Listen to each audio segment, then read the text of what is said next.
Gimana sih caranya naikin toko Shopee kamu biar bisa cepet scale up? Gini, gue mau ngobrol sama kalian. Jujur, siapa yang udah jualan di Shopee udah lama, terus kayak ngerasa sekarang tuh jualan makin susah, udah mah biaya makin tinggi, bener kan? Tapi orderan segitu-segitu aja, dan lu pengen naik kelas gitu loh. Tapi gini, sekarang masalahnya adalah kita pengen naik kelas kan nggak segampang kayak tekan tombol on off doang ya, bener nggak sih? Kayak oke, gua on, langsung omsetnya naik, terus udah gitu gua off ya langsung omset turun, kan nggak bisa kayak gitu, bener nggak?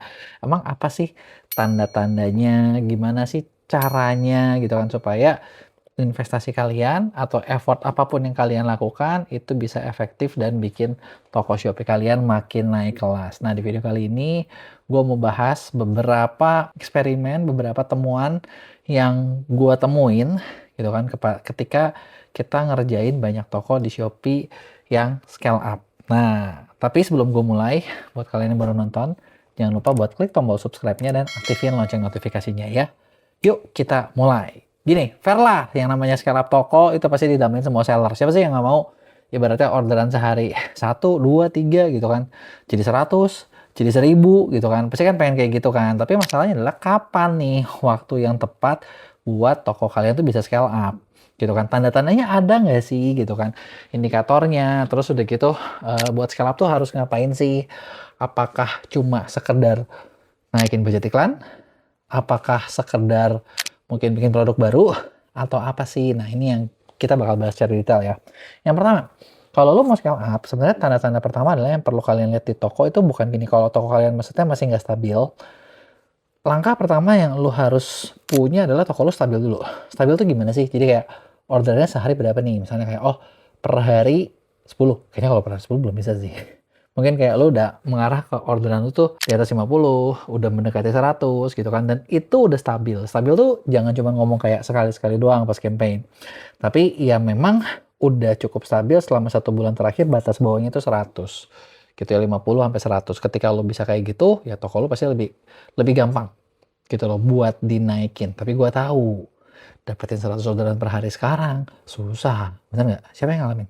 Coba kasih tahu pengalaman lu di komen. Bener nggak sehari 100 susah? Ya kecuali gini, lu ngejual barang yang termurah di Shopee, yang paling murah di Shopee, barang yang banyak yang nyari terus paling murah, ya mungkin lebih gampang. Tapi ya balik lagi lah, kalau termurah, untungnya dari mana, bener nggak? Udah mah, ya lu tau lah. Masalah semua seller kan sama ya, bener nggak sih? Jadi kayak kita ngerasa kayak, aduh biaya potongannya banyak segala macam. Kalau termurah ya untungnya dari mana gitu kan?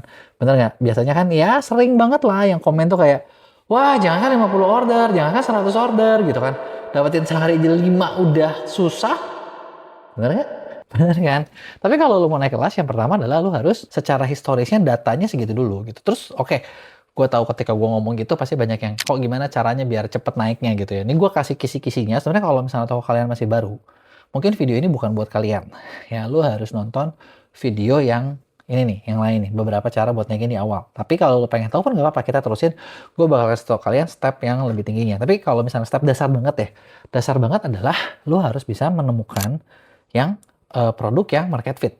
Produk yang market fit, produk yang bagus, produk yang bisa punya produk hero gitu ya. Nah, dan biasanya kalau dari pengalaman gue sering banget ketemu toko, kalau yang namanya produk hero itu gitu ya, bisa jadi gini, lu punya omset 100 juta sebulan, 50 juta gitu ya, atau kadang bisa lebih gitu loh, tapi minimal 30, 40, 50%, 30 sampai 50% itu datang dari satu produk doang. Jadi memang ada produk yang gede gitu loh, laku satu gitu loh. Kalau misalnya nggak ada yang gede-gede banget, nah ini yang agak susah. Kenapa gue bilang lebih sulit gitu ya? Ya karena kalau nggak ada yang gedenya, ya lu pukulannya dari mana gitu kan? Yang kecil-kecil tuh ya, dalam tanda kutip, lama. Kecil-kecil tuh dalam kutip lebih lama gitu kan, kecil-kecil. Dan ngurusin banyak produk lebih repot. Jadi pertama adalah lu temuin dulu produk hero. Cara bikinnya adalah buat bikin produk hero, pastiin produk lu udah market fit sesuai dengan apa yang dicari orang. Nah, gimana cara bikinnya? Sebenarnya cara bikinnya sih nggak rumit ya.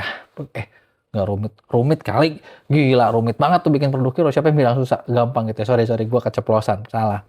Gitu ya. Jadi rumitnya gimana? Rumitnya gini. Buat bikin produk hero, lu harus tahu, misalnya di kategori lu apa, di industri lu apa yang orang lagi cari, dan apa yang misalnya tuh mereka belum dapat gitu, ada kurangnya. Karena kan untuk bikin produk tuh rumusnya cuma dua. Lu memenuhi kebutuhan Misalnya kayak orang lagi banyak pengen makan, lo jual beras, itu memenuhi kebutuhan. Ya udah, selama orang masih nyari beras, lo laku. Gitu ya. Atau misalnya kalau kasus yang lebih konkretnya lagi, ingat jangan zaman COVID, semua orang cari masker, lo punya masker, lo laku. Gitu kan. Sesimpel itu. Orang kadang udah nggak peduli kualitas. Tapi itu cuma berlaku kalau misalnya memang ada satu masalah yang banyak orang sadar dan memang belum ada solusi. Gitu ya. Atau yang kedua, memang lo membuat solusi dari masalah orang yang ada. Gitu kan. Nah, dari solusi-solusi yang ada, misalnya gini deh, kita ngomong barang yang mungkin banyak kalian jual ya, fashion. Lo jual baju. Baju apa nih? Gitu kan. Misalnya, oh, gue mau jual baju fashion muslim nih, kan bentar lagi mau ini ya, mau lebaran gitu kan. Nah, tahun-tahun lalu tuh temanya seperti apa sih? Kalian sadar nggak sih? Kadang kita udah bisa memprediksi tema-tema dari tahun-tahun ini gitu. Tahun ini kira-kira apa yang bakal rame ya? Nah, lu bikin. Gitu kan. Nah, terus udah gitu, lu harus sadar di Indonesia ini kita negara tropis. Bener nggak? Jadi kalau misalnya baju muslim nggak boleh yang panas gitu kan. Harus yang bagus gitu kan. Yang jatuhnya, jatuhnya tuh bagus, bikin anggun dan lain sebagainya. Gitu kan. Nah, itu lu perlu bisa bikin. Gitu kan. Terus lu lihat yang laku tuh kayak gimana. Apa sih komentar orang tentang produk itu? Ada kurangnya nggak? Nah, kurang-kurangnya ini kadang yang kita bisa bikin lebih bagus. Meskipun kadang lo bikin produk terbaik belum tentu laku kalau lo nggak bisa marketing. Gitu kan, bener ya. Tapi intinya adalah lo harus bikin produk yang sesuai sama kebutuhan orang.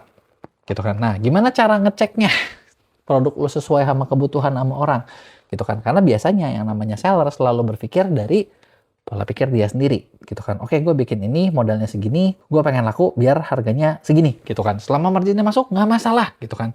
Nah, masalahnya ketika kita jualan gitu kan nggak bisa kayak gitu. Ketika kita marketing kita nggak bisa kayak gitu.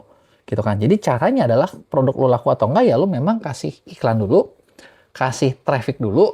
Ketika lo kasih traffic, ada yang beli apa enggak, ada yang ngelihat apa enggak, dari situ lo bisa perkirakan. Terus lihat dari review gitu kan. Dari review yang lo punya gitu ya, review yang lo punya, banyak bintang 1 apa bintang 5. Kalau orang bintang 1 ngomongnya apa? Bener bintang 1 nggak nih? Jangan-jangan kompetitor yang ngasal.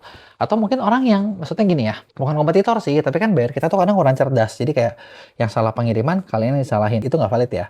Nah, kalau bintang 5, mereka ngomongnya apa? Barangnya bener-bener bagus kah? Atau cuman gara-gara barang cepet nyampe? Gitu kan. Dan terus ketika dari review-review ini, lu lihat. Gitu kan. Kira-kira orang bakal mau beli lagi apa enggak? Gitu ya. Ada nggak yang repeat order? Kalau ada yang repeat order, artinya barang lu cukup bagus.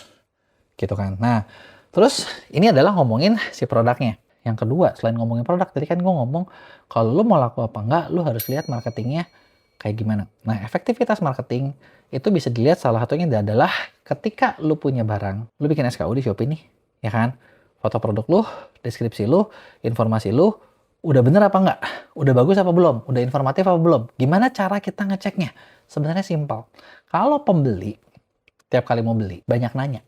Dan nanyanya, misalnya kayak, ini kalau dipakai gini gimana gitu kan, bajunya nerawang apa enggak, ininya gini apa enggak, itunya gitu apa enggak.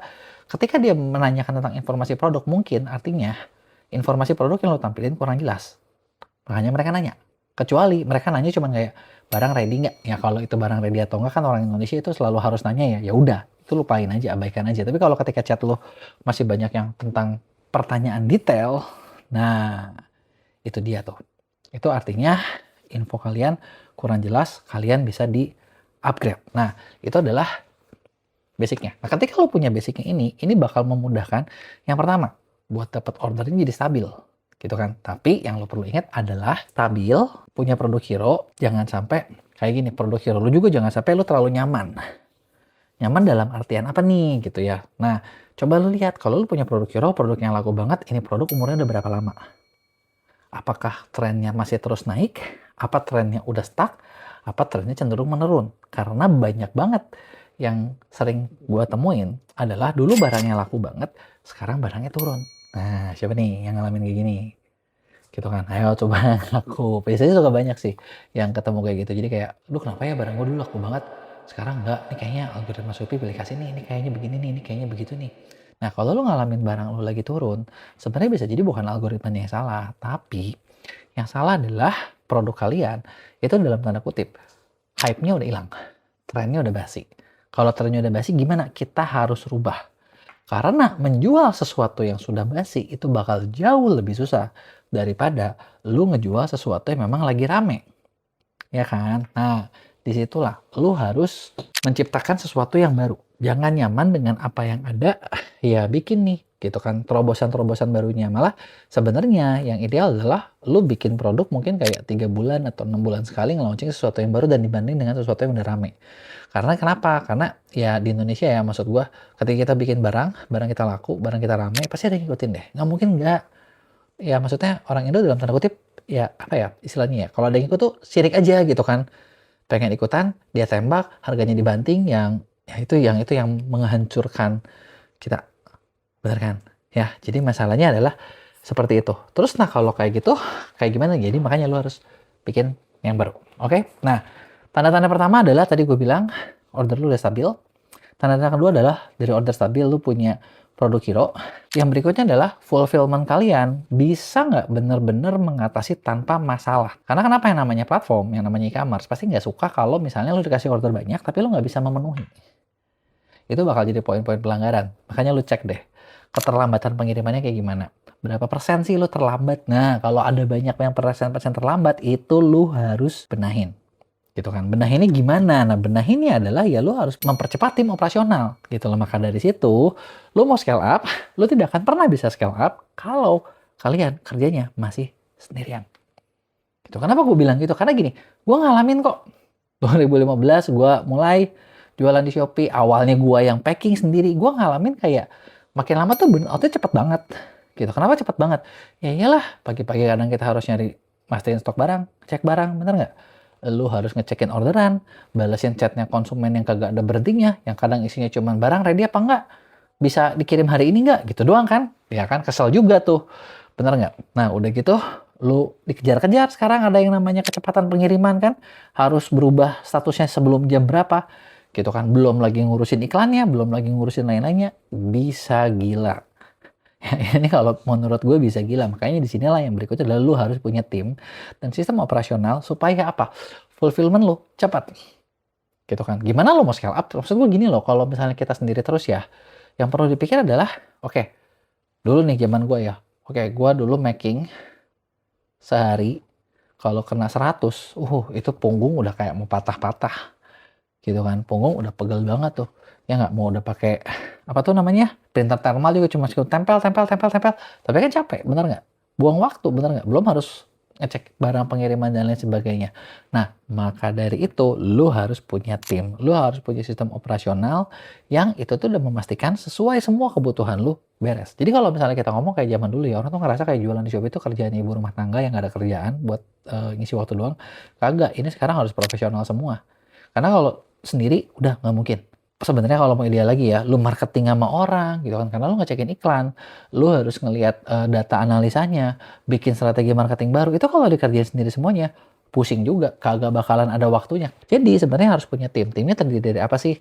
Satu, udah pasti fulfillment. Ya kan? Fulfillment alias pengiriman. Pengiriman harus bisa cepat, harus bisa memastikan nggak ada salah. Gitu kan. Ada nggak solusi cepat? Ada sih. Biasanya sekarang udah mulai banyak nih. Kayak jasa-jasa 3PL gitu pengiriman. Cuman ya kalau 3PL ya pasti kan harganya juga lumayan ya. Cuman lu less drama lah. Less drama bener-bener. Yang kedua, bagian marketing. Nah marketing ini ngapain nih? Marketing tuh sebenarnya kalau kita lihat, tapi kan kok sekarang iklan Shopee tinggal GMV Max ngeklik doang. Iya ngeklik doang gampang. Tapi kan penganalisanya bikin insight-nya harus harus tahu action plan berikutnya kan nggak gampang, bener nggak? Apalagi sekarang harus nyari affiliate, harus bikin Shopee video, harus nge-live, harus segala macem. Lu kerja sendiri, mati, kagak mungkin. Gitu ya, saran gue sih bikin tim. Cuman bikin tim juga di Indonesia jangan salah, banyak banget dramanya, bener nggak sih? Gitu kan, kadang kita mempekerjakan orang, tapi yang ada bukan dia yang kerja sama kita, tapi kita yang ngikutin maunya dia. Bener nggak? Makanya sih sebenarnya kalau daripada paling pusing, lu mending kerja sama pihak ketiga, gitu kan. Lu bisa kerja sama tim gua, minimal kalau sama tim gua, lu bisa marahin tim gua, gitu kan. Dan dia tidak akan marahin balik ke lu gitu kan. Kalau misalnya lu nggak kuat financing, bagian financing sekalian, karena kalau bagian marketing kan udah ngomongin segala macam ya. Iklan, konten, live, segala macam itu bisa diurusin semua. Gitu kan. Ngurusin dramanya affiliate dan lain sebagainya. Financing, stok, gitu kan. Dan lu fokus buat cari barang atau bisnis yang baru yang berikutnya. Nah ini juga kita belum ngomong kayak bagian CS-nya cepat apa lama, nyambung nggak jawabannya. Jadi itu adalah poin-poinnya tuh berikutnya. Nah, lu baru bisa scale up setelah poin ini terpenuhi. Selama poin ini nggak terpenuhi, susah. Percaya sama gue itu bakal jadi paling susah. Gitu kan, bakal berat. Gitu kan. Nah, yang terakhir adalah setelah lu bisa poin ini, yang keempat adalah lu bisa nggak menganalisa data apapun yang disediakan sama Shopee dari marketplace buat action plan berikutnya. Karena sebenarnya di e-commerce ini meskipun kita bilang kayak, aduh gimana ya, adminnya gede nih, terus udah gitu biaya marketing tinggi nih gitu kan segala macam. Tapi data yang didapetin itu sebenarnya jauh lebih mahal. Dan data itu bisa jadi insight buat kalian ngelakuin action plan berikutnya supaya hasil kalian lebih besar. Ini nih yang zaman dulu tuh nggak ada. Lu bayangin ya kalau zaman dulu ya jualan, lu bikin brand, lu ngiklan di TV, lu ngiklan di billboard, udah keluar duit banyak, kagak tahu hasilnya gimana, cuman ya udah iklan gue nongol, itu doang sih. Tapi apakah ngefek ke pembelian? Belum tentu. Bener nggak? Ada datanya nggak? Ya nggak tahu juga. Kalau ada yang beli nggak tahu lihat iklan yang mana. Dan ini itu kebantu banget dengan e-commerce. Jadi semuanya itu datanya tuh lu bisa diambil selama lu bisa ngolah. Nah, ngolah data ini kayak gimana? Nah, macam-macam nih. Kayak lu harus tahu. Jadi gini, kalau kayak kita di Mia ya, kita sampai ngembangin satu sistem khusus buat ngolah data semua klien. Buat apa nih? Jadi kita tahu insight-nya, misalnya kayak, oke, lu kerja sama kita 3 bulan gitu kan. Kita tahu nih, dari awal kita udah coba prediksi ini. Oke, kita mau bikin seperti ini, goal lu seperti ini, mau nggak? Oke, bisa nih. Kita coba kerjain. Langkahnya adalah ABCDE. Dan setelah kita lakukan ABCDE, ada nggak nih yang nyampe? Oh, nyampe nih. Yang nyampe adalah poin AB. Kenapa ya? Oh, ternyata gara-gara ini. Nah, insight itu lu bisa tahu nih, oke, kalau gue mau naikin ini, cara ini bisa dilakukan. Terbukti dulu pernah, gitu loh. Atau, oh, ada nih yang nggak nyampe poinnya. Oh, kenapa ya nggak nyampe? Ternyata kayaknya adalah cara yang ini gagal. Artinya kita berikutnya coba lagi nih. Cara mana supaya hasilnya berhasil. Jadi, itu dia tadi nih. Nah, setelah ini kelewat, gitu kan, lu udah step ini ada, step ini ada, step ini ada, step ini ada. Lu nge-scale up tuh bakal lebih gampang. Karena kenapa? Lu tahu di mana harus buang duit. Yang namanya scale up toko, yang namanya scale up bisnis pasti butuh duit ya, pasti butuh modal deh, pasti lo harus keluarin. Ibaratnya nggak mungkin kayak oke gini, gue omset sebulan 100 juta, pengeluaran gue katakanlah marketingnya 15 juta, terus gue pengen 1 miliar, tapi gue tetap keluarin 15 juta, itu satu hal yang nggak mungkin. Iya kecuali apa? Misalnya, bener nggak? Gue lagi lewat, ketemu presiden, terus presiden bilang, wah barang gue yang terbaik. Tapi kan itu kemungkinannya kecil sekali. Gitu, bener nggak? Ya kan? Kemungkinannya 0,000% sekian persen dan jarang banget terjadi, nggak mungkin terjadi, makanya itu dia. Atau lu tahu-tahu ketemu sama member girl band Korea gitu kan, kayak Labubu, ke foto sekali terus langsung viral worldwide gitu kan. Ya, tapi kan itu jarang. Bener nggak?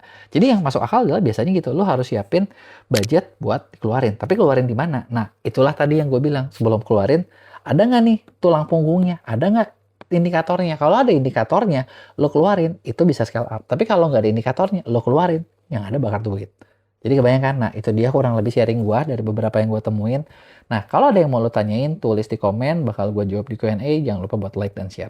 Kalau misalnya penjualan kalian hari ke hari di Shopee makin sepi, harus ngapain sih supaya bisa bertahan dan ngebalikin keadaan? Bener nggak? Nggak tahu kenapa nih, kayaknya 2026 gue masih cukup banyak mendengar banyak seller yang ya jualannya tuh sekarang ya kayak susah banget, bener nggak sih? Kayak lagi sepi, terus ya turunnya banyak, dan pertanyaannya adalah terus harus ngapain? Gitu, bener nggak? Apakah harus ditungguin aja? Di video ini kita bakal bahas. Biasanya kan gue suka ngebahas gimana caranya biar rame, tapi sebenarnya ya yang perlu kita sadar adalah kadang nih gitu kan, yang namanya jualan memang nggak bisa tiap hari pasti rame kan, pasti ada aja momen-momen jeleknya. Dan terus kalau kita lagi momen jelek ini, kita harus ngapain sih biar kita tetap bertahan dan kita bisa jadi rame nantinya gitu ya. Nah, tapi sebelum gue mulai, buat kalian yang baru nonton, jangan lupa buat klik tombol subscribe-nya dan aktifin lonceng notifikasinya ya. Yuk kita mulai. Pertama nih, kalau misalnya lo ngerasa kayak aduh kenapa ya makin kesini toko makin sepi mulu gitu kan. Gue tahu yang ngalamin ini pasti kadang kayak sebel, kesal, stres. Apalagi kalau yang udah punya tim, udah punya karyawan. Karena sambil ngeliatin nih karyawan gue kerjanya ngapain ya, bener nggak? Terus udah gitu nanti gue gajian bulan depan kayak gimana ya? Aduh, utang supplier belum lunas lagi nih. Aduh, tagihan banyak lagi nih, bener nggak? Dan itu kadang kayak sebagai seller tuh kita kayak stres gitu kan, kalau ngalamin itu gitu kan. Terus harus ngapain sih? Yang pertama, kalau menurut gue ya, gue pernah di posisi itu juga gitu kan. Bahkan ya sebenarnya paling sebel tuh kalau lagi sepi ketika lagi momen kayak lebaran kayak gini, karena di lebaran kan lu harus ngasih THR, bener nggak? Kalau sepi lagi di momen sepi ya nggak apa-apa gitu, tapi kalau lagi mau lebaran kan sebel ya. Tapi dan biasanya nih sekarang gini, kita ngomong Januari ya, Januari itu memang kadang turun dibandingin Desember, tapi momen lebarannya belum naik gitu kan. Ya sekarang mungkin ada teman-teman yang lagi sekarang tuh lagi produksi banyak gitu, mempersiapkan supaya lebarannya rame. Tapi gimana kalau lebarannya nggak rame gitu kan, atau pas lagi puasanya nggak sesuai harapan? Yang pertama pasti ya lo perlu sadar dan terima dulu kalau momen sepi itu pasti ada. gitu kan. Dan biasanya sih pemula sih yang nggak ngerti tentang ini, atau karena pemula ngerti ya, karena dari awal juga nggak pernah rame-rame amat gitu kan. Tapi kalau misalnya udah pernah lagi rame terus atau turun, kayak harus ngapain nih gitu kan, ya kan, bener nggak? Karena biasanya kalau udah biasanya jualan rame terus sepi, itu kan kayak ini kenapa nih, pasti ada sesuatu yang salah, bener nggak? Nah, ketika salah, yang jadi masalah gini, lu tenang apa enggak? Kalau lu nggak tenang, nah kadang kita bisa ngelakuin kesalahan fatal. Kesalahan fatalnya apa coba? Ketika lagi sepi, biasanya kita lakuin adalah kasih diskon. Kasih diskon, banting harga. Itu kayak udah jadi template semua seller di Indonesia. Kalau lagi turun, wah ini kayaknya kemahalan nih, kalau nggak murah orang nggak mau beli. Jadi langkah pertama yang dilakuin adalah kasih diskon atau banting harga. Nah, kenapa gue bilang ini kesalahan fatal?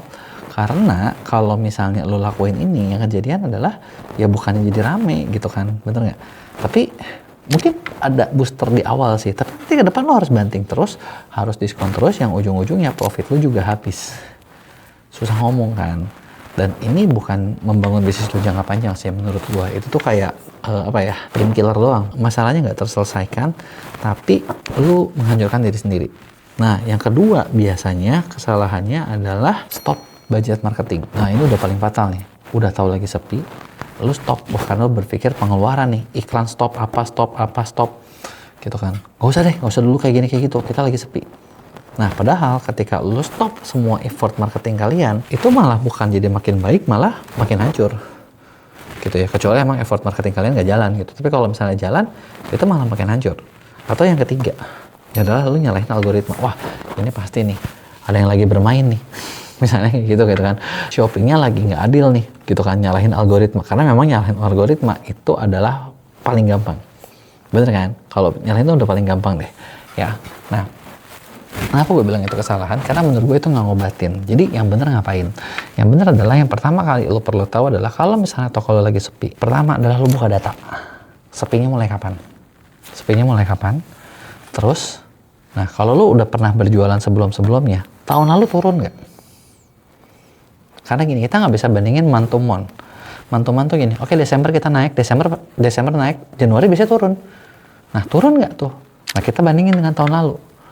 Desembernya berapa, Januarinya berapa? Kalau ada turunnya berapa persen? Sama apa enggak? Kalau misalnya sama, ya udah mungkin memang momennya, bener nggak? Kalau lebih banyak, di situ lo perlu evaluasi lebih dalam lagi. Oke, evaluasi nih. Momentum seperti apa? Penjualan produk yang lagi ramenya apa? Tahun ini dan tahun lalu, gitu kan? Berubah nggak? Gitu kan, ada nggak pergeseran dalam tanda kutip ya, pergeseran selera di masyarakat yang kalian tahu sehubungan dengan produk kalian? Karena biasanya yang namanya jualan zaman sekarang, produk tuh gampang banget berubah gitu. Jadi kayak satu produk dulu rame banget, sekarang udah nggak rame tuh banyak. Jadi kalau misalnya dia udah berubah gitu kan, nah di situ kan lu butuh tahu nih, oh yang lagi sepi ini berarti gua harus merubah adalah ABCDE gitu loh. Kebayang nggak? Jadi lu harus tahu nih, ada nggak perubahan itu? Lihat dari data. Makanya gue bilang analisa dulu nih. Oke, lihat dari data penjualan produk, lihat dari data efektivitas marketing kalian seperti apa. Dulu berapa, sekarang berapa, gitu kan.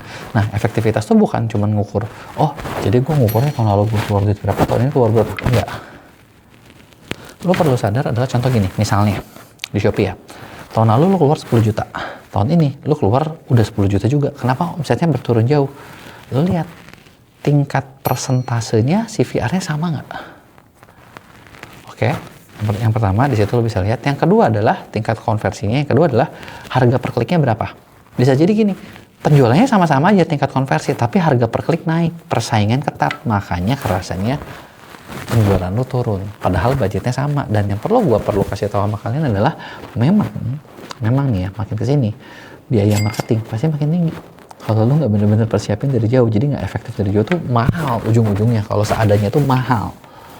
Kebayang ya, jadi lu lihat nih, lihat data, lihat momen, lihat produk, tingkat efektivitas marketing, ada yang salah, apakah persaingannya memangnya makin tinggi, bener nggak? Kalau produk kan bisa jadi produknya udah nggak laku lagi, produk yang dulu laku sekarang udah sepi, lo harus, kalau kayak gitu berarti lo harus bikin produk baru nih, gitu kan? Atau gini, satu hal yang kadang orang nggak sadar, ada isu nggak? Ada isu sentimen sesuatu yang bikin bisnis turun nggak?